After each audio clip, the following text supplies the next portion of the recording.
Hola, muy buenas tardes a todos, ¿cómo están? Bueno, mi nombre es Andrés Gribnikov, soy secretario de Cultura y Creatividad del Ministerio de Cultura de la Nación. Los saludo y les doy la bienvenida, también en nombre de nuestro ministro Pablo Abeluto.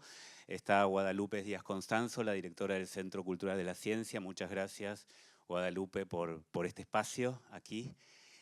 Bueno, me toca presentar hoy en este ciclo que propone una mirada multidisciplinaria que permite reflexionar sobre los grandes ejes desde diferentes perspectivas en este ciclo relacionado con el G20 que se llama Ideas. Desde el Ministerio de Cultura de la Nación hicimos este ciclo que se llama Ideas Pensando Juntos el Mundo, una propuesta para reflexionar sobre las diferentes temáticas junto con intelectuales, científicos y referentes internacionales. Hoy nos acompaña Carl Benedikt Frey, que da una charla denominada La Cuarta Revolución Industrial, el empleo en la era de la robotización.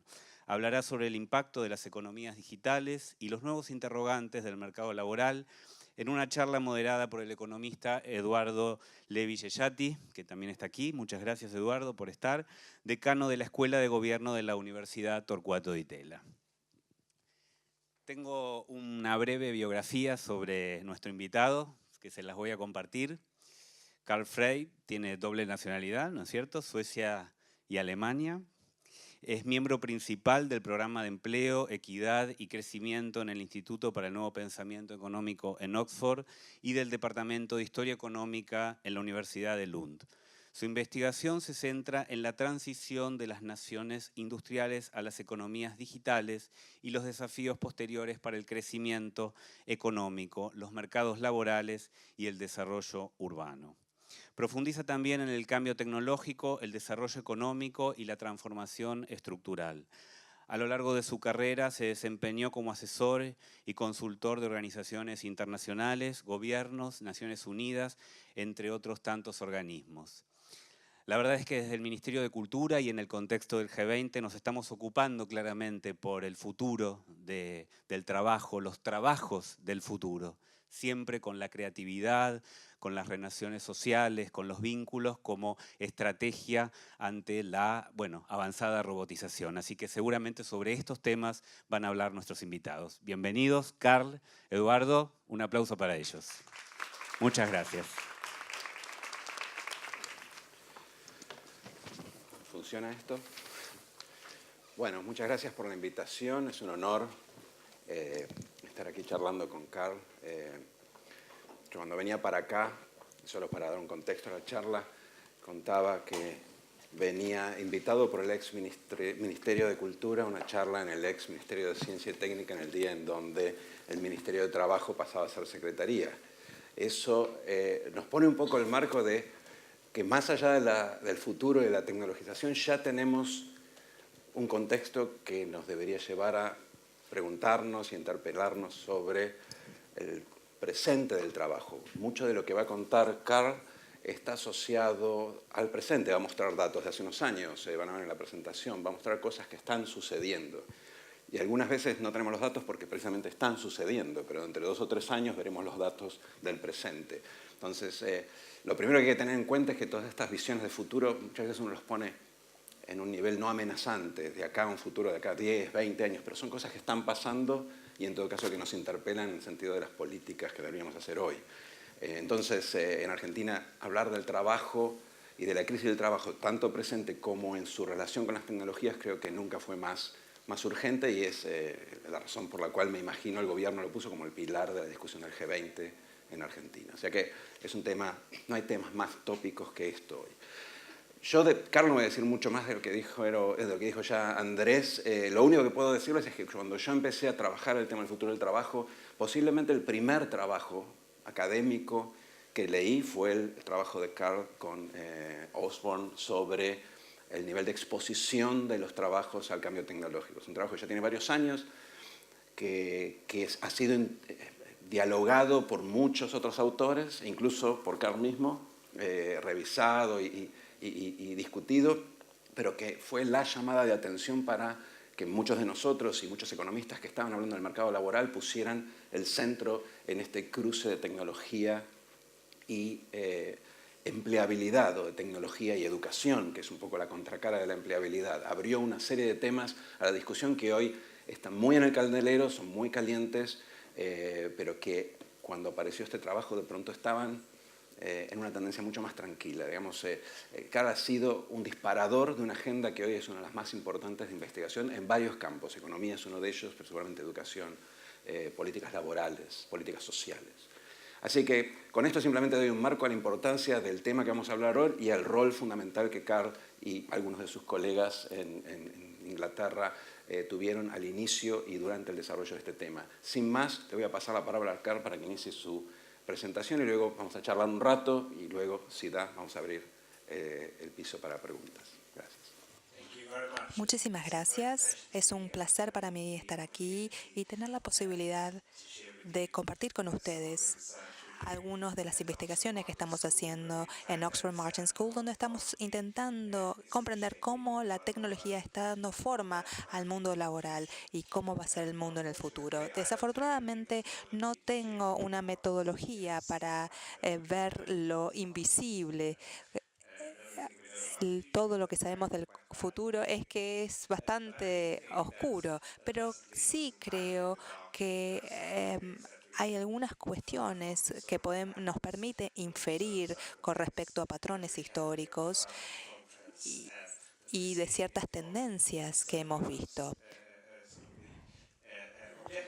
Sin el objetivo de darles una idea muy clara del futuro, quiero hablarles de los desafíos que deberíamos preocuparnos, pero y otras que no deberían preocuparnos.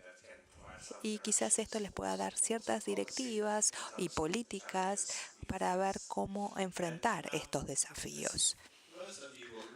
Como la mayoría de ustedes deben saber ya, estamos atravesando un periodo. A ver si esto puede funcionar, el clicker, el control remoto.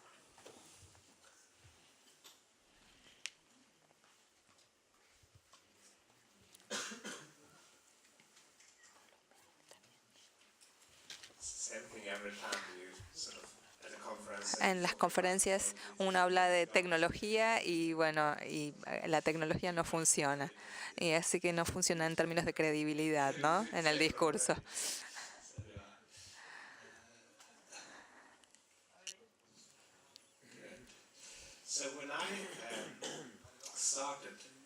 Cuando comencé la investigación, hace bastante tiempo ya, me dijeron que lo último que deberíamos preocuparnos es de la robotización. Porque durante décadas o siglos, durante milenios, el crecimiento estuvo estancado y no ocurrió demasiado. Pero luego, de repente, en el año 1800, se convirtió en la fábrica mecanizada que nos permitió hacer más con menos y se hizo una cascada de progreso que creó el mundo moderno y nos hizo muchísimo más ricos. Y creo que no hay posibilidad de negar que ha habido muchísimo progreso en los últimos 200 años y que somos mucho más ricos hoy de lo que éramos hace 2 siglos atrás. Y que la mecanización y la tecnología han sido una contribución, un factor de contribución enorme para esta prosperidad. Pero creo que también existe una tendencia a simplificar por demás, porque la tecnología puede aumentar la productividad y ahorrar trabajo de diferentes maneras. Lo podemos hacer aumentando nuestras habilidades y hacer que nuestras habilidades sean más valiosas a medida que producimos más. O podemos aumentar la productividad sustituyendo nuestras habilidades y reemplazándonos en otros trabajos y tareas. Y en términos generales, existen 2 tipos de tecnologías tecnologías que nos reemplazan en nuestras tareas y que ponen muchísima presión en el trabajo, y trabajos que aumentan las tecnologías y mejoran las habilidades. Entonces pensemos en un caso extremo, como el telescopio. No es que reemplazaban trabajadores, sino que nos permitía ver cuestiones que eran inalcanzables. Y esto era muy distinto a los robots que se implementaban en una fábrica donde había potencial de ser reemplazados. Y uno puede ver acá las líneas de producción en General Motors. No hay muchos trabajadores en el área, pero sabemos de diferentes estudios empíricos que los robots han servido para reducir las fuentes de trabajo y los salarios. Y esto no es sin precedentes, porque esto fue lo que sucedió cuando la fábrica mecanizada entró en la primera revolución industrial. Muchos trabajos artesanales como hilandería empezó a desaparecer a medida que la industria mecanizada empezaba a evolucionar. Y también generaba muchos trabajos al mismo tiempo, pero al principio eran creados estos trabajos para niños, porque eran los que podían mecanizar, trabajar en estas máquinas, y reemplazaron muchos trabajadores. Y no es sorprendente que en términos de las tendencias económicas que estamos viendo, se ven bastante similares a los días de la primera revolución industrial. El trabajo, la distribución del trabajo, el salario real estaba estancado durante décadas. Ambos de estos episodios fueron episodios de aumento de inequidades. De 1850 a 1950 aumentaron las desigualdades en Estados Unidos y en Reino Unido, pero con la revolución de la computación, la inequidad comenzó a aumentar nuevamente. Y esto tuvo que ver con el trabajo que se reemplazaba y que aumentaba y que reemplazaban las tecnologías. La pregunta clave aquí es obviamente ¿qué nos depara el futuro? ¿Nos va a reemplazar o va a ser un futuro que va a aumentar el trabajo?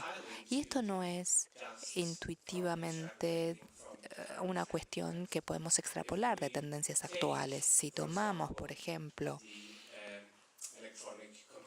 la computadora electrónica, llegó en 1950, pero sus capacidades se han expandido enormemente desde entonces.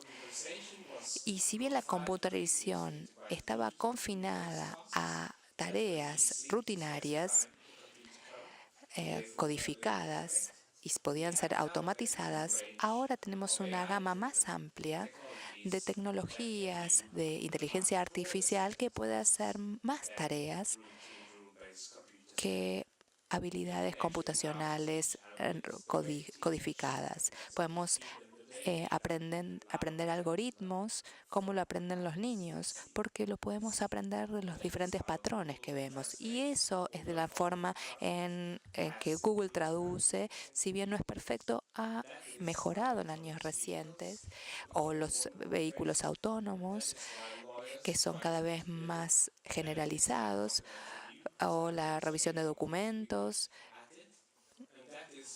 Y esta es la razón por la cual las computadoras están llevando a cabo tareas más complejas como los diagnósticos médicos. La pregunta entonces que nos hacemos y que nos hacemos en el Departamento de Ingeniería, ¿esto significa potencialmente un desafío para la fuerza laboral, un peligro? Y ha habido tantos caminos diferentes y diferentes tareas que puede hacer la computación, conjunto de conceptos que las computadoras pueden hacer, que reformulamos la pregunta. A pesar de estos avances en computación, ¿en qué áreas los trabajadores van a tener esta ventaja competitiva, teniendo en cuenta el estado de las artes de la tecnología? Y hay 3 áreas donde vemos una ventaja competitiva. La primera tiene que ver con interacciones sociales complejas, donde la tecnología de punta está en el test de Turing, donde vemos los chatbots que se convierten aparentemente en personas que chatean.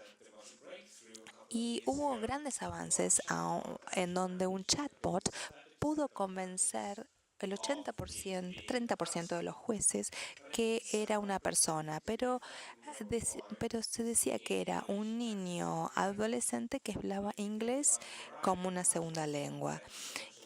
Y si vemos interacciones sociales más complejas, por ejemplo, persuadir a una persona, negociar un contrato, gestionar un equipo, es inconcebible que una computadora va a poder reemplazar a un ser humano en un futuro cercano. Lo mismo va para la creatividad. Algunas personas piensan que las computadoras se están convirtiendo cada vez más creativas, pero lo que les diría es que esto em, tiene que ver más con la originalidad que con la creatividad. Hay software puede hacer una nueva combinación, un software, pero hacer una combinación que tenga sentido es algo completamente distinto. Entonces, si bien una escritura de música clásica puede ser posible, ya hay software que lo está haciendo, es muy distinto a componer una pieza musical que sea atractiva para nosotros. Y si uno incluye alimenta algoritmos y los alimenta con las piezas mejores que escribió Mozart, bueno, quizás uno podría hacer una pieza similar, pero no va a ser quizás tan atractiva. Lo último tiene que ver con la percepción y la manipulación de objetos comunes. Pero es muy difícil enseñarle a un robot a hacer algo. Es que hay que identificar el objeto para poder levantarlo. Y es bastante tramposo con una copa porque no lo puede ver quizás. Y lo segundo es que hay que asegurarse que se aplique la presión necesaria para poder levantarlo y no romperlo. Y presumiblemente uno puede enseñarle a un robot esto. Y si uno piensa en las variedades, que son con objetos mucho más complejos, con los que se interactúa actualmente, es inconcebible construir un robot que pueda distinguir estos objetos y manipularlos. Así que lo último que vamos a tener en casa es a una persona que limpie de manera automatizada. ¿Cuán intensivos son nuestros trabajos en tareas para poder automatizarlos? Hay muchos trabajos que no varían en intensidad.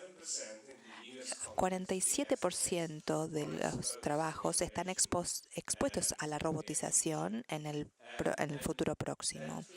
Y eso se relaciona no solamente a trabajos de producción y de back office, sino logística, transporte, ventas también, servicios, producción, construcción, etcétera. Esto no significa que todos estos van a desaparecer del día a la noche y todos van a perder el trabajo. Sabemos de otras revoluciones que esto lleva décadas, hasta 50 años, para que las cosas empiecen a funcionar, porque la economía necesita encajarse. Cuando Nissan produce autos, lo hace con robots, pero no lo hace de la misma manera en Japón. Cuando lo hace en India, lo hace basándose en mano de obra barata.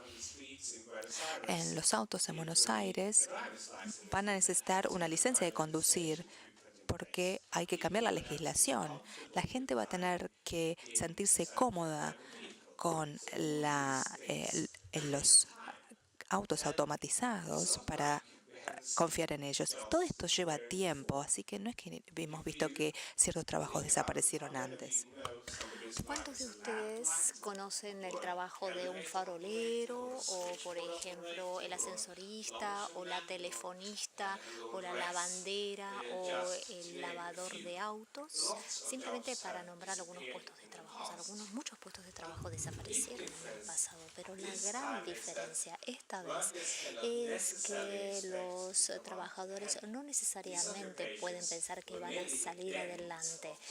Estas ocupaciones eran solamente una parte del empleo total del siglo XX y a medida que las fábricas fueron generando más oportunidades de trabajo para los trabajadores medianamente calificados, significaba que perder esos trabajos no era tan malo porque había muchas otras opciones en otras fábricas y otros lugares.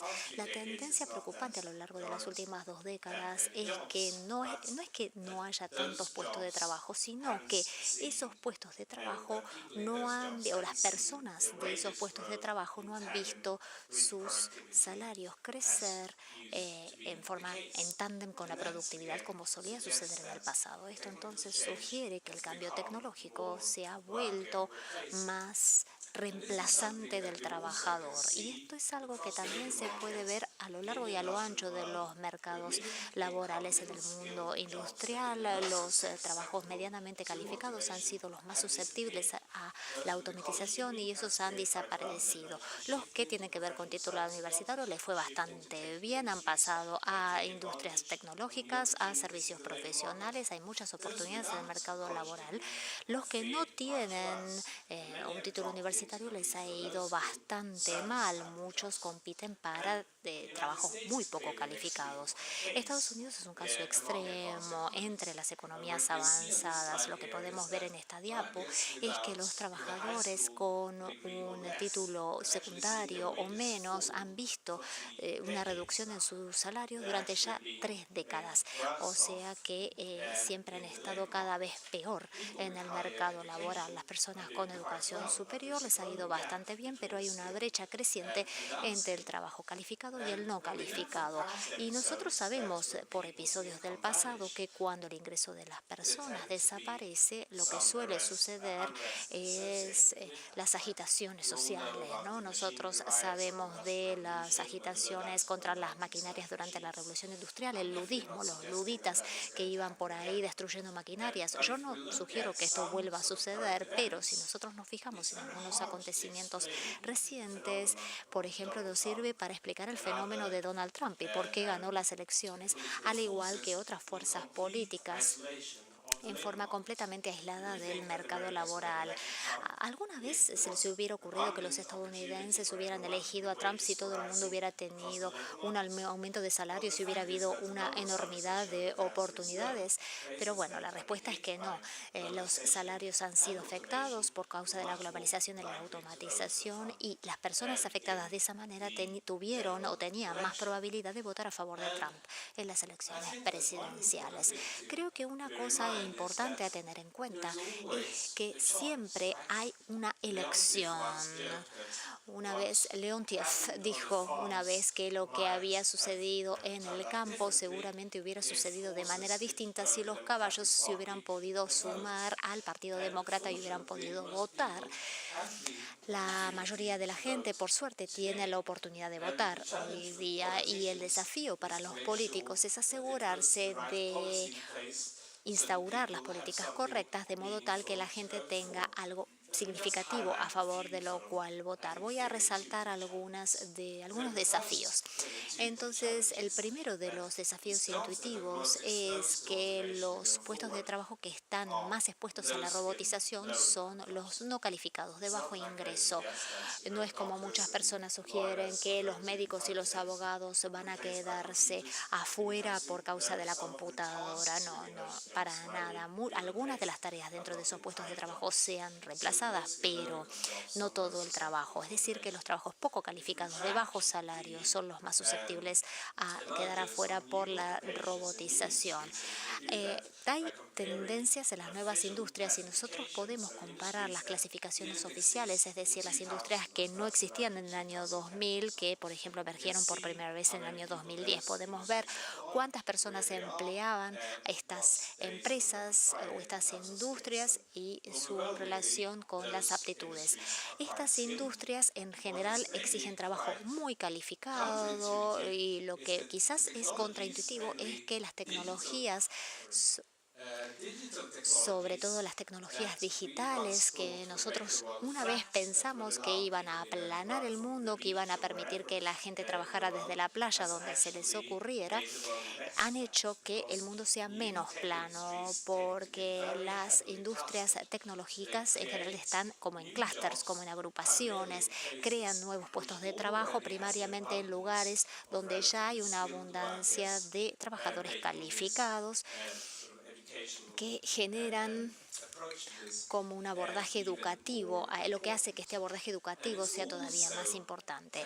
Y también hay tendencias a generar nuevos puestos de trabajo en lugares que son diferentes de los lugares donde pueden llegar a desaparecer los viejos puestos de trabajo. Entonces, los generadores de políticas, por ejemplo, pueden llegar a pensar en vouchers de reubicación para que la gente pueda mudarse más fácilmente. También puede valer la pena pensar en la posibilidad de invertir más en infraestructura. Yo crecí en el sur de Suecia y mi ciudad era una ciudad en declinación que había perdido su puerto y no tenía muchas más industrias como para poder recuperarse. El puente a Copenhague, entre mi ciudad y Copenhague, fue de muchas maneras un salvador, porque la gente de esta ciudad de repente podía empezar a trabajar en Copenhague cruzando el puente y gastar dinero localmente, lo cual ayudó muchísimo a levantar la economía de servicios local. Entonces, conectando lugares a través de infraestructura, uno puede ayudar a crear más puestos de trabajo también para los no calificados. Y por último, creo que todo el mundo aquí en Buenos Aires sabe que cuando una ciudad está en alta demanda, los precios inmobiliarios tienden a subir. Entonces, la oferta en el ámbito de la construcción de viviendas asequibles en los lugares donde se están generando puestos de trabajo, yo creo que también es una avenida muy importante para la generación de políticas. Entonces, habiendo compartido esos pensamientos, ahora quedo disponible para el debate. Se me viene a la cabeza, al escuchar tu presentación, es si no estamos mirando el presente con datos del pasado.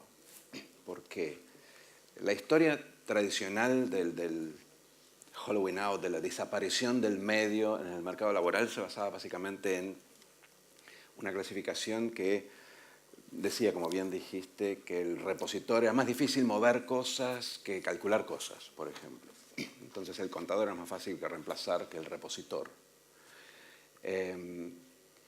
Pero la inteligencia artificial, si algo tiene de distinto, es que reemplaza nuestra inteligencia en vez de a nuestros músculos. Y a medida que va avanzando a niveles de sofisticación del trabajo y de preparación más altos. Vos mencionaste un par de temas, pero el caso del médico clínico y los diagnósticos es un caso tradicional. Seguiremos teniendo médicos para hablarle al paciente, pero el diagnóstico va a cumplir gran parte de sus tareas y es un trabajador de alta calificación. Entonces, la primera pregunta que me viene a la mente es si este patrón de reemplazo no está cambiando, nada más que todavía no lo vemos porque tenemos datos hasta hace 5, 10 años y la inteligencia artificial recién ahora está empezando a penetrar nuevos niveles de sofisticación. Tenés toda la razón. Este holding out que estamos viendo del mercado laboral es un patrón que ha existido durante las últimas 3 décadas y no hay ninguna garantía de que eso vaya a continuar, con lo cual no podemos contentarnos con extrapolar datos del pasado. La razón por la cual nosotros hicimos este estudio en 2013 fue porque quisimos estudiar la exposición de los puestos de trabajo actuales a la inteligencia artificial artificial y ver cómo eso encajaba, esos dos conceptos encajaban los unos con los otros. Lo que nosotros descubrimos es que los trabajos de bajo ingreso y baja calificación son los más expuestos a la robotización. Y esto no significa que los puestos calificados no estén afectados, pero si nosotros, por ejemplo, tomamos un abogado, uno puede automatizar cosas como revisión de documentación y también en el caso de los médicos podemos automatizar la parte diagnóstica, pero no se puede automatizar la interacción con el paciente, no se puede automatizar la interacción con el cliente judicial, digamos, el comparecer en el tribunal. Entonces, la inteligencia artificial en realidad lo que hace es aumentar o exacerbar, digamos, aumentar, sí, las aptitudes y no reemplazarlas. No es lo mismo que reemplazar los empleos no calificados como, por ejemplo, los taxistas, los puestos de trabajo que hemos visto más expuestos o más vulnerables, por ejemplo, que han tenido que ver con el surgimiento de los vehículos automatizados o autónomos, lo que probablemente vaya a continuar, no es necesariamente quizás un holding out, pero sí una reducción de oportunidades para las personas sin aptitudes, sin habilidades o no calificadas. Y esto hace que sea necesario que haya mano de obra calificada. Los trabajadores de baja calificación son menos reentrenables, son menos transferibles en general. Porque el abogado que se queda sin trabajo es más fácil para él reciclarse en alguna otra ocupación, mientras que el trabajador de baja calificación suele tener más problemas, más específicos, suele tener menos herramientas para reentrenarse. Y a eso agregaría adicionalmente que si uno pierde el trabajo en el rango medio, posiblemente compita con los de abajo y no con los de arriba. Entonces el trabajador de abajo en términos de salarios tiene aún más presión. A todo esto agregaría un punto, y de eso te quiero preguntar, que no está en general en la mayoría de la literatura y sin embargo uno lo ve, por ejemplo, lo ve acá en algunas ocupaciones en Argentina. Me imagino, por ejemplo, la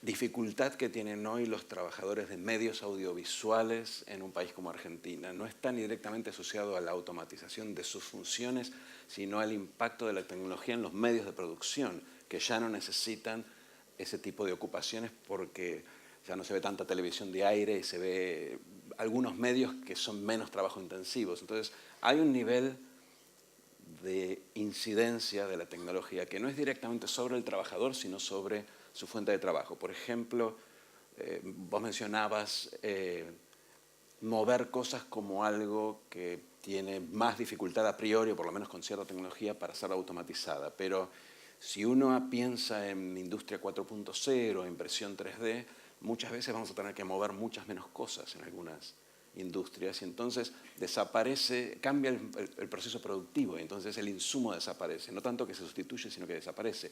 ¿Cómo eso incide en las estimaciones del nivel de exposición? ¿Han pensado un poco ese tema? Qué pregunta tan importante. Yo no tengo una estimación que pueda compartir con vos, sino más que nada una observación adicional. Si yo pienso de todos los productos que van involucrados en un celular, por ejemplo, yo en el celular tengo calculadora, tengo cámara, tengo toda una serie de cosas que van mucho más allá del simple teléfono. Y una de las cosas de la segunda revolución industrial que ha generado, por ejemplo, industrias enormes como por ejemplo la automotriz, industrias que han producido tractores, maquinaria eléctrica, etcétera, etcétera. Muchas de nuestras nuevas industrias están reemplazando muchas otras industrias intensivas en mano de obra. Por ejemplo, este celular no es ensamblado en Estados Unidos, supongo que tampoco en Argentina, probablemente lo ensamblan en China y China está invirtiendo muchísimo en robótica. Estos días también se ha transformado en el mercado más importante si de robótica se trata. Entonces, lo que esto nos indica es que es muy difícil ser competitivo si uno no se encuentra a la cresta de la ola de la tecnología. Y una cosa que lo único peor que los trabajadores los reemplacen los robots es que los trabajadores no sean reemplazados por los robots, porque uno termina siendo una industria completamente no competitiva, una industria que no va a poder producir productos y servicios los productos y servicios que quieren tener los consumidores. Entonces, obviamente siempre es fácil ser negativo con respecto a la robotización y el cambio tecnológico que reemplaza mano de obra, pero creo que no hay una cosa que reemplace a eso. Entonces tenemos que tener en cuenta la generación de políticas.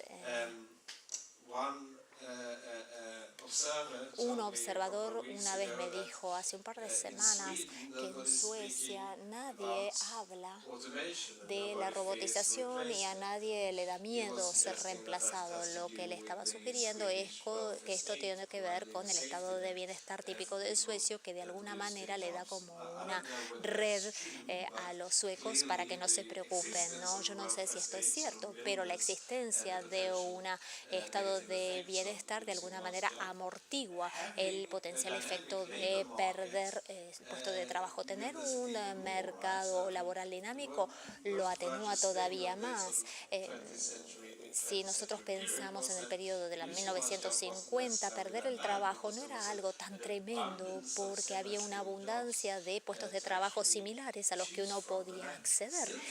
Y sigo pensando que hay muchísimas oportunidades hoy en día para aquellas personas que tienen la suficiente calificación. Entonces, es un cliché de alguna manera, pero creo que todo se reduce a tener las calificaciones o las habilidades correctas. En el caso del estado de bienestar en Suecia, en los países nórdicos, hace poco se suprimió un experimento muy piloto y muy parcial de ingreso universal en Finlandia, en parte porque cambió el gobierno hacia un gobierno más conservador, en parte porque lo consideraban muy caro desde el punto de vista fiscal y pasaron a algo más parecido a lo que es el sistema de complemento salarial británico.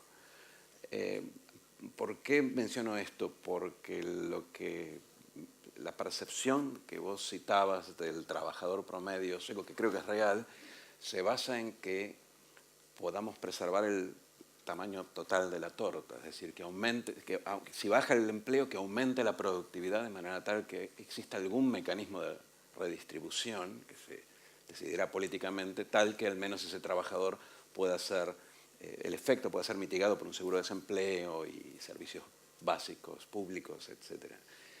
Sin embargo, hay toda una literatura que no termina de encontrar ese plus de productividad y hay gente que piensa que no lo vamos a encontrar nunca, como Bob Gordon o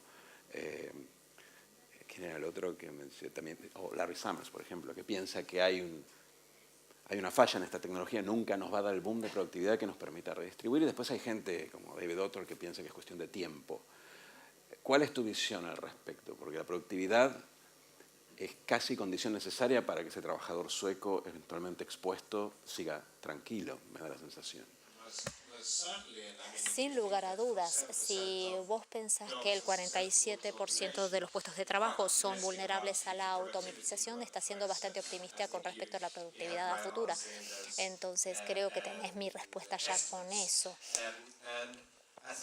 Creo que es un concepto erróneo muy frecuente que tiene que ver un poco con el trabajo de Restrepo y Smoglo, que señala algo muy importante. Si nosotros pensamos que las nuevas tecnologías, van a generar un aumento de la productividad, entonces nos esperan tiempos mejores para la mano de obra también, porque las peores tecnologías son aquellas que simplemente reemplazan a los trabajadores en las márgenes, pero que no aumentan demasiado la productividad.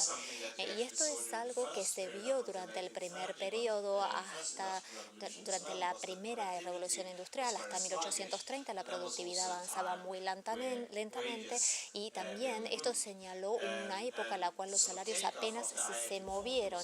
A partir de 1840 hubo como un despegue que estuvo acompañado por un boom de la productividad y lo mismo se aplicó en 1920 con la electricidad y a mediados de los 1990, de los años 90 con las TIC. Entonces pienso que la experiencia histórica ha sido que la productividad por lo general tiende a seguir una una determinada tendencia. Si uno invierte mucho en vehículos autónomos, pero los vehículos autónomos nunca salen a la calle, esto significa que por el momento los vehículos autónomos han empezado a reducir la productividad, pero eso no necesariamente quiere decir que esto sea una mala inversión. Seguramente sucedan cosas buenas a futuro. Creo que a largo plazo soy muy optimista con respecto a la productividad.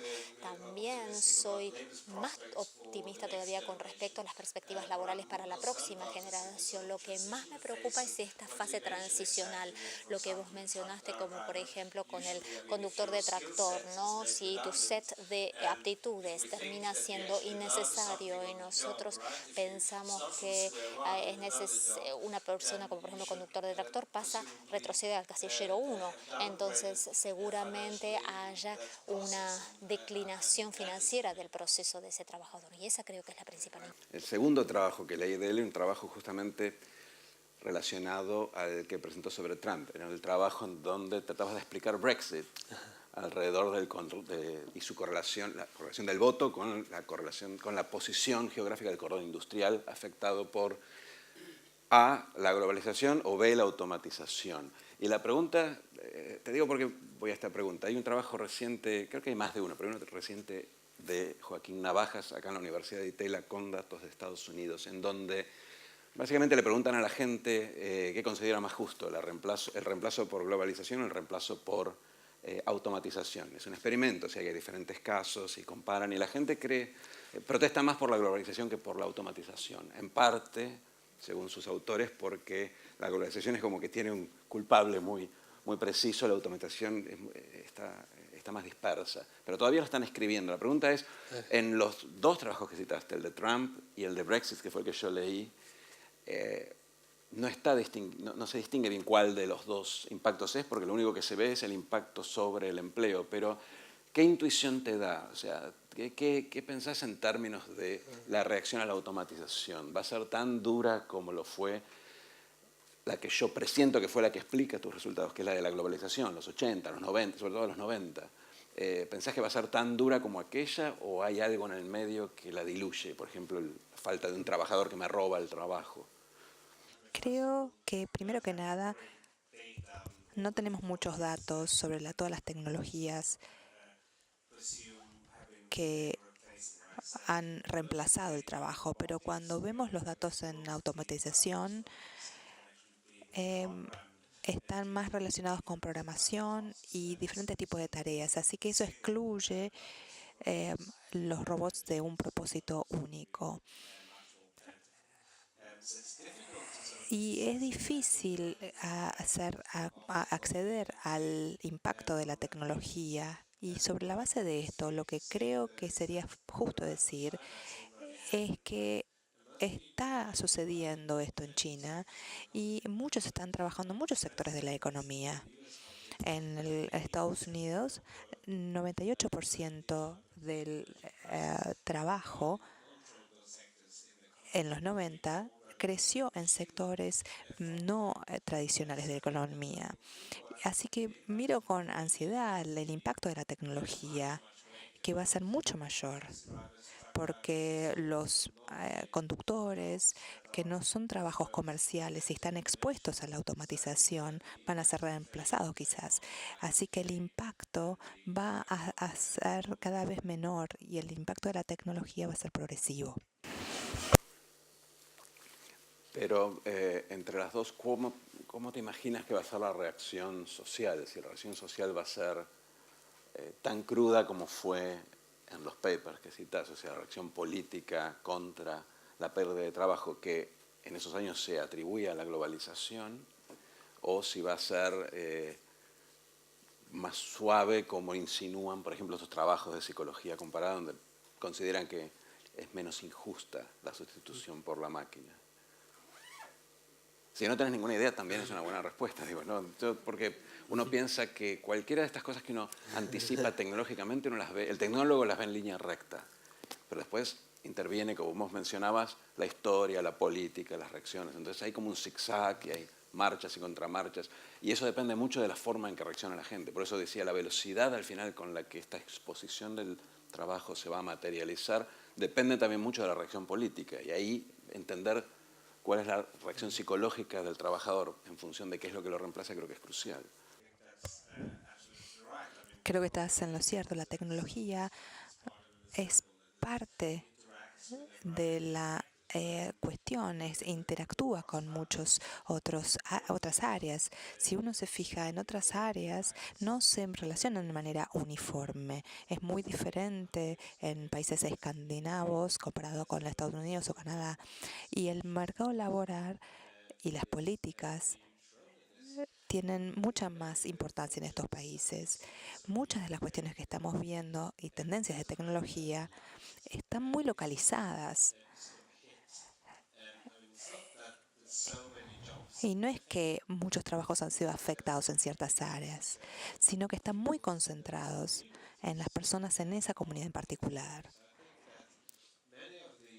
Creo que muchos de los efectos hasta ahora no están en magnitud nacional, sino local, sino que son lo suficiente para volcar los resultados políticos y por lo tanto, obviamente, es de gran preocupación para los políticos a nivel nacional,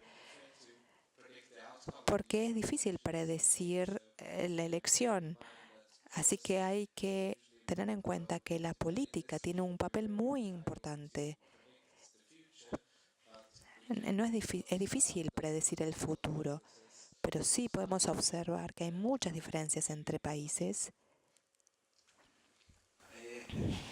Voy a sumarme a una o enganchar con una de tus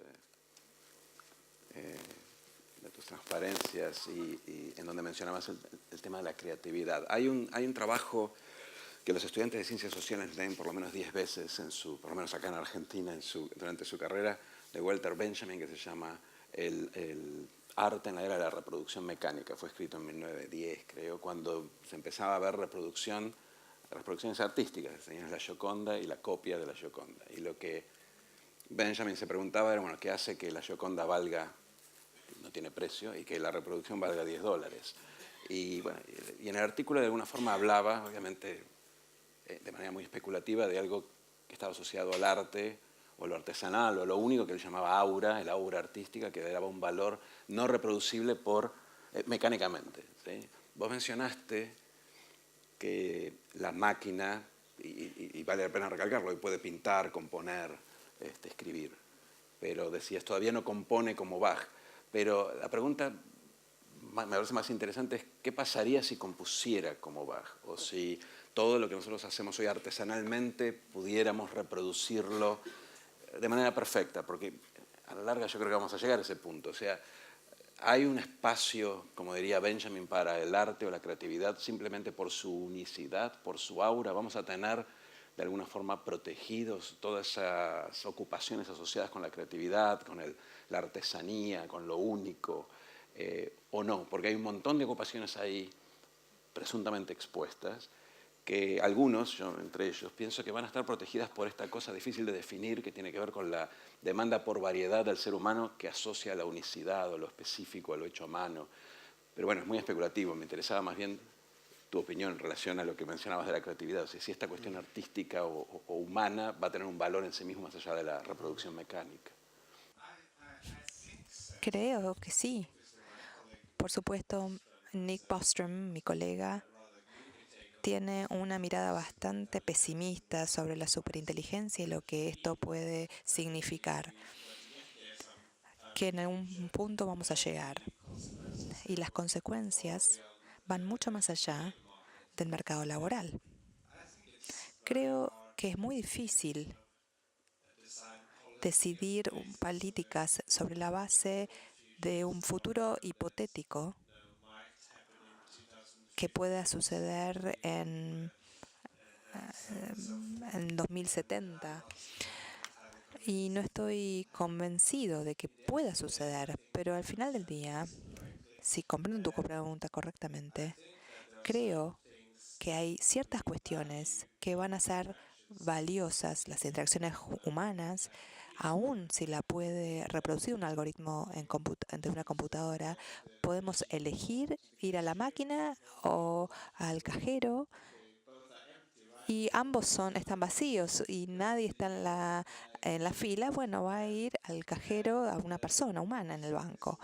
Y obviamente esto va a variar de acuerdo a la cultura, en las épocas. En Japón vemos robots en todas partes. En Suecia es impensable, como en Japón, tener una persona que cuide a una persona mayor.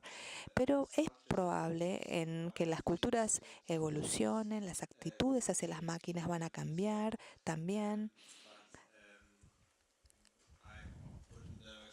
Pero no sabría decirte qué depara el futuro para todos nosotros. Es interesante cuando hablamos del futuro del trabajo es que la mayoría de las veces por supuesto, estamos hablando de ocupaciones asalariadas, típicamente de convenio, tradicionales, de 8 horas. Si vos mirás, yo miro el gráfico que presentaste y la mayoría de las veces yo pienso, y posiblemente el gráfico piense también, al ser elaborado el autor, en trabajos de 8 horas. Y si esos trabajos, en términos netos, la demanda por esos trabajos cae, aparte de quedarnos todos sin trabajo, lo que puede pasar es que otras nuevas modalidades de trabajo aparezcan. Y en el caso de UK, del Reino Unido en particular, me da la sensación de que es un caso en donde efectivamente el trabajo independiente, un poco por la tecnología que lo facilita, pero otro poco por la tecnología que reduce la demanda del trabajo asalariado tradicional, el trabajo independiente ha ido incrementando su participación relativa. En Argentina también pasa una cosa así. La diferencia es que el trabajo independiente en Argentina en su gran mayoría es muy precario, de baja calificación. Cuando uno piensa más en el trabajo independiente en el mundo desarrollado, piensa en trabajo independiente de alta calificación, aunque igualmente precario, pero de alta calificación. ¿Cómo ves ese proceso? ¿Lo ves asociado a la tecnología? ¿Pensás que a futuro vamos a tener mucho más trabajo independiente? ¿Y qué es lo que hoy, por ejemplo, se está pensando en términos de cómo dar cuenta de esa, si se quiere, nueva precariedad del trabajo independiente que carece de muchos de los beneficios sociales que se crearon en el ámbito de la fábrica, ¿no? Es importante recordar que de lo que hablamos de trabajos es un fenómeno bastante reciente. Es, en términos generalizados, provino de la primera revolución industrial.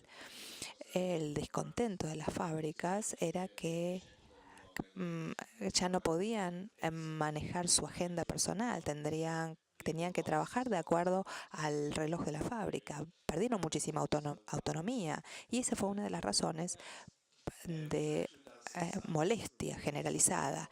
Lo que vimos es que la gente se está pasando al trabajo independiente en el Reino Unido. Y por una parte, tratamos de estimar, ver quiénes serán estas personas y les preguntamos acerca de su bienestar. Mucha investigación sobre el bienestar, más en el Reino Unido. Y lo que encontramos fue que si bien estas personas tienen trabajos de un ingreso bajo, están más contentas con su vida laboral que el medio de la población. Y eso pareciera relacionarse a las horas flexibles de trabajo. Las personas que tienen turnos cambiantes y que tienen que estar sujetos a la flexibilidad, eh, están más contentos si pueden trabajar en horas flexibles. Hay otros que prefieren trabajar de 9 a 5, pero están menos satisfechos con su vida laboral. Pero es claro que hay un intercambio que se pierde en el medio. Para algunos la flexibilidad tiene un valor mucho mayor que para otros. Así que el desafío es el equilibrio entre ambos y reconocer que un trabajo puede ser el mejor trabajo para una persona, pero también el peor para otro. Es subjetivo, la satisfacción es subjetiva. Al final del día, necesitamos que el mercado laboral ofrezca variedad. No sé si tenemos tiempo. Exacto. Abrir esta sesión a preguntas del público. No sé quién quiere empezar. Ahí hay muchas manos. No sé, alguien que vaya llevando. Acá en la segunda fila, el más rápido. Buenas tardes. Sí, respecto a la sustitución progresiva de profesiones calificadas, sea médicos o abogados, ¿podría ser justamente más progresiva o lenta de readaptar su formación inicial orientada en un principio a una especialización, como se conoció hasta ahora, readaptando su formación, adquiriendo nuevos conocimientos de otras disciplinas, de otras ciencias? En términos generales, los abogados y médicos sí creo que existe una demanda de cambios en términos de su aprendizaje. Y si toman esta oportunidad para hacer algo de marketing para las universidades, creo que el sistema de tutoreo tiene mucho mérito, porque lo que hacemos es enseñarle a los alumnos en grupos pequeños, 3, 4, escribimos ensayos, discutimos, debatimos, y a través de lo cual estimulamos la interacción y la creatividad, más allá del aprendizaje subyacente, del material subyacente. La parte negativa es que es muy caro. Algo que uno puede hacer en educación es introducir aprendizaje online para que se puedan ver online clases muy grandes y los profesores pueden ser más tutores. Esa es una tendencia que tiene un potencial para ayudar en el aprendizaje de las personas. Quisiera preguntarle qué relación ve o si ve una tendencia a un incremento de la inequidad dentro de los países o entre naciones, ligado necesariamente con el cambio tecnológico. Y en caso de que sea así, ¿qué medidas o qué intervenciones serían deseables para contrarrestarlo? Son inequidades distintas. Si uno habla de inequidad de riqueza o del aumento del 1%, no estoy convencido que esto tenga que ver con la tecnología. Si uno habla de la polarización y de la que se quede sin trabajo la clase media, sí, eso tiene que ver con la tecnología y el comercio. Y en cierta manera, esta es la preocupación principal. No que hay muchos que se llenen de riqueza, sino de la desaparición de trabajos de ingreso medio. Como ya mencioné, las personas que perdieron trabajos en ingresos medios se adaptan mejor de acuerdo a sus logros educativos. Así que la educación tiene un rol muy importante. No diría que es el único factor, pero sí muy importante. No, mi pregunta tiene que ver con la forma de trabajo. Se habló de la forma independiente, del trabajador autónomo o en su hogar o en home working, y lo de la empresa, las corporaciones. Pero está claro que hay un medio, que hay empresas como WeWork que están apostando fuertemente. ¿De qué manera o qué visión le ven a ese trabajo colaborativo que de alguna manera, en principio, parecería que tiende a democratizar la geografía, las capacidades y los talentos? Y eso podría, de alguna manera, ayudar productivamente a una mejora de quienes forman parte de ese coworking. Creo que sí, que estás en lo cierto. No sé si fue una pregunta o una declaración. Creo que es algo que se habló de trabajo independiente, trabajo en oficina, corporación, y me parece que es como estar hablando, no sé, de televisión y no hablar de streaming. O sea, de alguna manera creo que el trabajo colaborativo viene y hablaron, yo vengo de medios audiovisuales y en animación y en un montón de proyectos se está trabajando bastante con diferentes partes del mundo. Pero ahí vale la pena separar. El WeWork es básicamente una zona donde se trabaja.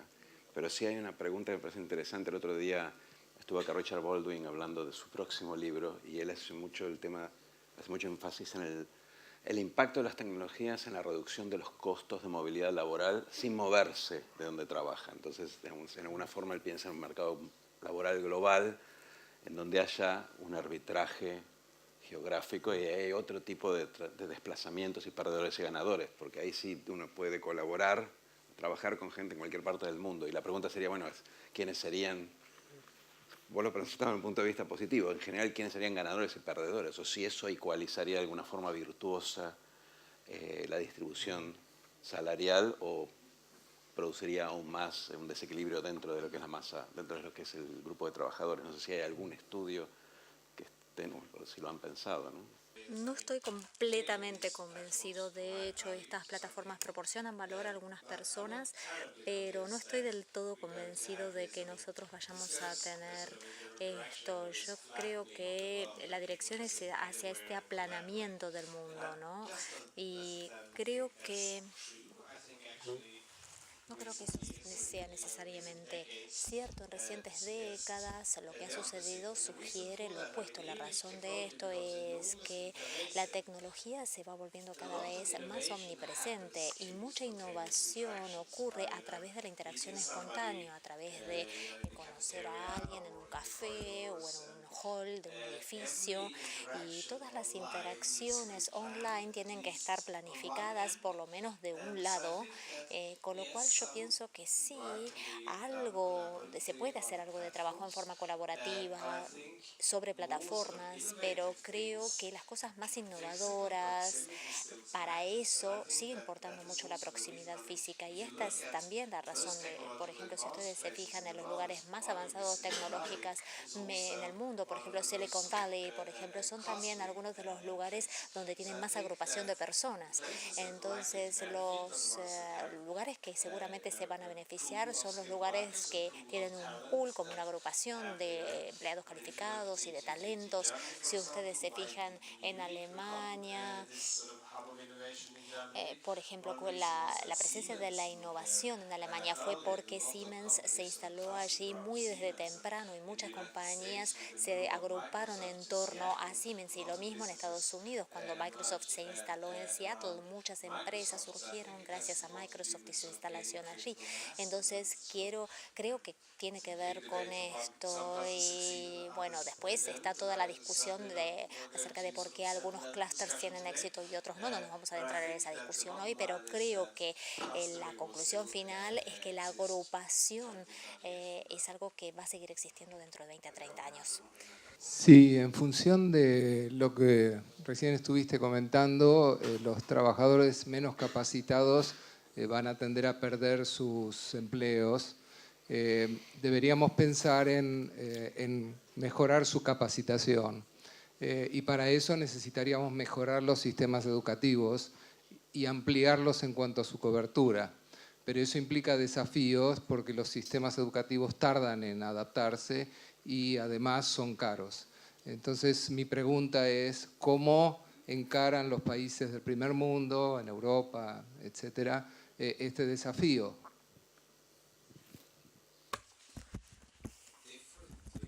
En forma diferente, diría yo, y esa sería la respuesta más breve. En Suecia, obviamente, está la cobertura por parte de los sindicatos de un 85%, tanto dentro como afuera de los mercados laborales.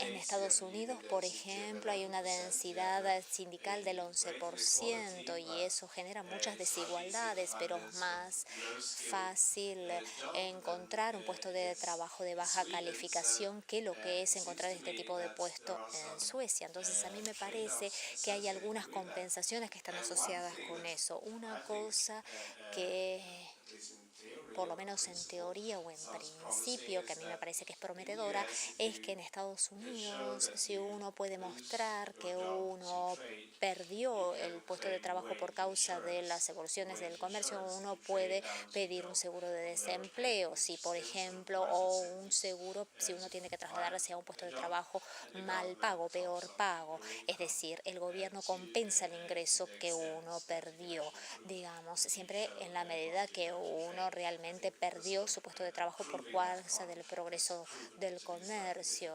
Obviamente que es difícil poder demostrar eso, ¿no?, en la vida real, pero bueno. Hola, siento que hay un peso hacia el infrenable avance de la robotización y el infrenable avance del desempleo y una gran crisis. Pero también pienso que las sociedades van a responder de distinta forma, como son las sociedades avanzadas o subdesarrolladas. ¿Qué se está viendo así como mejores respuestas? Porque en el fondo este avance debe ser administrado para no crear una crisis tremenda, ¿no?, que implique un gran desempleo, que va a traer enfrentamientos sociales de todo tipo, todo con un gran peligro. Debe haber también mucho estudio para decir cómo respondemos a esto de manera de apaciguar esa crisis para que nos podamos adaptar. Bueno, yo no sé si estoy tan convencido acerca de un desempleo masivo. Yo creo que la gente va a encontrar trabajo.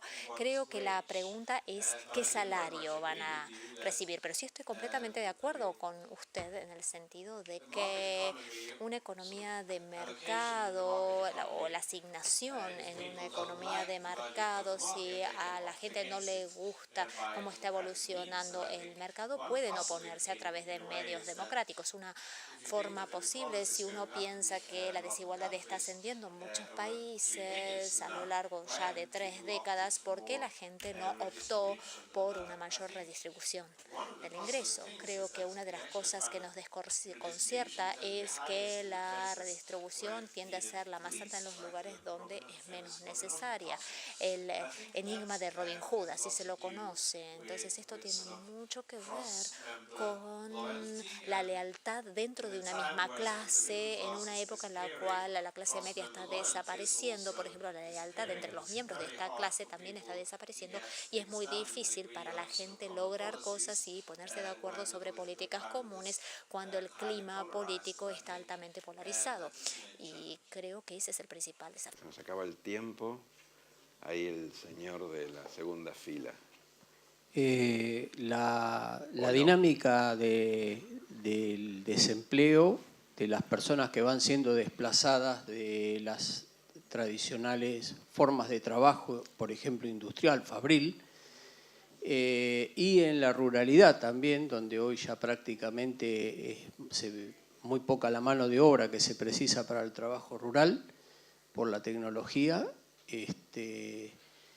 y que en otros rubros como la construcción uno ve que el proceso que se ha dado de transformación en términos de 30 a 40 años es absolutamente abrumador en cuanto a la cantidad de personas que van quedando afuera, que ya no son necesarias por nuevos métodos con participación de la inteligencia artificial o de la tecnología, pero los sistemas van haciendo que las personas vayan quedando afuera y son elegidos esos sistemas porque sale más barato tener sistemas técnicos. Eso lo hemos vivido acá, por ejemplo, con el correo, que era un gran empleador de mano de obra, y en los 90, que fue una época donde ingresó abiertamente hacia la tecnología desplazando trabajadores, hasta el día de hoy no se han podido recuperar esos puestos de trabajo, reubicar.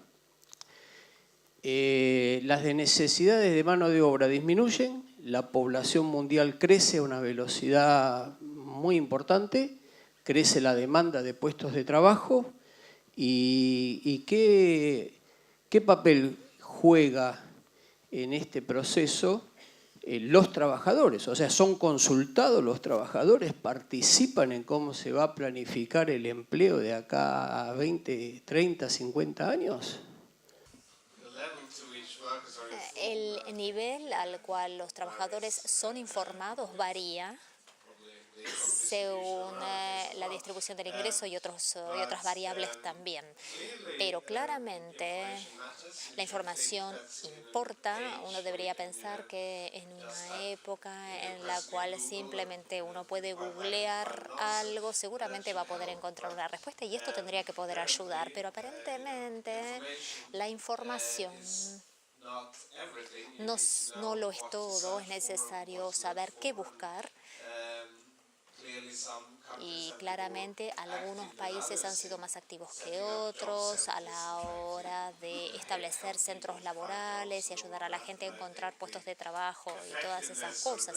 La eficacia, entonces, de esas iniciativas probablemente varía y seguramente hay un mix de evidencia. Pero bueno, la situación no es tan buena. En Suecia, en este momento, hay todo un debate con respecto a cerrar estos centros laborales, digamos, o de búsqueda de empleo. De hecho, algunos de ellos han sido cerrados. Entonces, es una pregunta que merece ser debatida. Yo no sé cuál es la mejor manera de obtener la información correcta y hacer que esa información le llegue a la gente. Lo que sí pienso es que las comunidades que están en situación de declinación, lo mejor que puede hacer la gente que vive en ellas, aunque suene triste, es irse. Hay algunos estudios que se han realizado sobre el tema en el contexto estadounidense que estudian la movilidad para las personas que salen temprano de una comunidad que no progresa, la gente que se queda por un tiempo. Donde uno crece importa muchísimo a la hora de aprovechar oportunidades. Entonces, la introducción de vouchers de mudanza o de reubicación que incentiven a la gente a mudarse puede llegar a ayudar, pero yo creo que el rumbo de la política tiene que tener que ver con invertir en la educación a nivel local y en permitir que la gente se mude y no tanto invertir muchísimo en infraestructura física, como por ejemplo lo que se hizo en Detroit, que no ayudan a nada, a nadie. Pero obviamente que yo sé perfectamente que no tengo todas las respuestas. La literatura académica que ha estudiado todos estos temas ha tenido mucha más facilidad para hacerlo en países desarrollados que en vías de desarrollo. Y a la hora de buscar estos patrones de polarización del empleo, de caída del empleo de clase media en economías emergentes o en vías de desarrollo, ha tenido más dificultades, no se ha encontrado un patrón tan robusto y tan claro. ¿A qué podemos atribuir esas diferencias? ¿Hay una menor penetración de estas tecnologías y este es un fenómeno que nos es todavía ajeno? ¿O hay diferencias fundamentales en la forma en la cual la automatización está jugando a nivel distributivo en países desarrollados con países en vías de desarrollo? Claramente tenés razón, si te fijas en China el efecto es el opuesto. Hay muchos empleos, por ejemplo, que se han creado en China porque hay mucho offshoring, digamos.